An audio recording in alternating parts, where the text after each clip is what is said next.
Oke, hari ini kita mau bahas sesuatu yang unik banget. Sebuah kisah finansial yang jujur aja agak aneh sekaligus menarik dari perusahaan bernama KBLV. Ini adalah cerita tentang gimana sebuah perusahaan bisa kelihatan super kaya di atas kertas, padahal bisnis intinya sendiri udah hampir nggak ada. Oke, kita langsung aja ke intinya ya. Coba lihat ini. Ini adalah sebuah paradoks yang luar biasa. Di satu sisi, bisnis KBLV itu bisa dibilang mati suri. Pendapatannya anjlok parah sampai 99%. Tapi, di sisi lain, nilai perusahaannya di atas kertas itu justru meroket gila-gilaan. Ekuitasnya atau gampangnya kekayaan bersihnya itu melesat dari minus ratusan miliar jadi plus lebih dari 10 triliun rupiah. Nah, ini dia pertanyaannya. Gimana bisa sih sebuah perusahaan gagal total di bisnisnya, tapi di saat yang sama kelihatan super sukses di laporan keuangannya? Ini misteri yang akan kita coba pecahkan bareng-bareng. Oke, kita mulai bedah satu persatu ya. Situasi yang kelihatannya mustahil ini, kita lihat langsung angka-angka di baliknya. Ini dia angka-angkanya. Coba deh perhatikan tabel ini. Lihat baris pendapatannya, anjlok dari 113 miliar jadi tinggal 1,4 miliar doang. Sekarang geser mata Anda ke kolom paling kanan. Ekuitas itu meledak. Dari modalnya minus 586 miliar jadi surplus 10,29 triliun. Jadi jelas ya, kinerja bisnis di dunia nyatanya hancur lebur, tapi nilai kekayaan di pembukuannya justru meroket. Bener-bener kebalikannya. Nah, ini dia bagian yang paling seru. Gimana caranya mereka bisa nyulap angka-angka ini? Ini bukan sihir, tapi ini semua berkat sebuah aturan akuntansi yang ya bisa dibilang cerdik. Rahasianya ada di satu konsep ini, FVTOC. Gini deh, biar gampang, bayangin aja Anda punya lukisan yang tiba-tiba harganya naik drastis. Nah, aturan FVTOC ini ibaratnya ngebolehin Anda buat nyatet kenaikan harga itu sebagai untung di buku tabungan Anda. Padahal, lukisannya belum Anda jual dan uangnya sama sekali belum Anda pegang. Inilah mesin ajaib yang bikin kekayaan kertas KBLV membengkak. Prosesnya sebenarnya simpel banget, cuma 3 langkah doang. Pertama, KBLV punya saham MLPT, banyak banget. Kedua, harga saham MLPT ini naik gila-gilaan. Dan ketiga, udah deh, KBLV tinggal catat aja kenaikan nilai itu sebagai laba di pembukuannya. Selesai, nilai perusahaannya langsung meledak, padahal asetnya itu bahkan belum mereka jual sama sekali.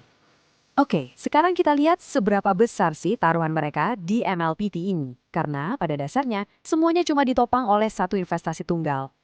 Coba lihat grafiknya. Gila kan?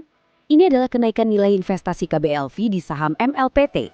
Cuma dalam 2 tahun, nilainya meroket dari sekitar 116 miliar jadi hampir 11 triliun rupiah. Sekali lagi, ini keuntungan murni di atas kertas. Nah, sekarang kita balik ke dunia nyata. Grafik ini nunjukin arus kas operasional KBLV. Sederhananya, ini tuh uang tunai yang beneran masuk dan keluar dari bisnis inti mereka. Dan seperti yang bisa Anda lihat, angkanya selalu negatif. Artinya apa? Artinya, bisnisnya itu bukan ngasilin duit, tapi malah bakar duit terus cuma buat bertahan hidup.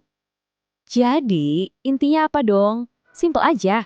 KBLV itu udah bukan perusahaan beneran lagi. Nasibnya itu 100% cuma cerminan dari pergerakan harga saham MLPT. Nah, dari sinilah muncul masalah besarnya. Dilema yang lagi dihadapi manajemen KBLV sekarang. Mereka punya kekayaan triliunan, tapi bentuknya bukan sesuatu yang bisa langsung dipakai. Lihat angka ini, minus 1,1 triliun rupiah. Itu defisit modal kerja mereka. Artinya, utang jangka pendek yang harus segera dibayar itu jauh lebih besar daripada aset lancar yang mereka punya. Ini masalah serius. Mereka nggak punya cukup uang tunai buat bayar tagihan. Inilah definisi klasiknya, kaya di atas kertas tapi kantongnya bolong. Lalu gimana caranya mereka bisa dapat uang tunai? Nah, disinilah letak dilemanya. Pilihannya itu kayak makan buah si malakama. Opsi pertama yang di kiri, jual aja saham MLPT-nya. Ya, mereka bakal dapat uang tunai, tapi kalau mereka jual dalam jumlah besar, harga saham MLPT bisa langsung anjlok. Dan kekayaan triliunan mereka pun lenyap seketika.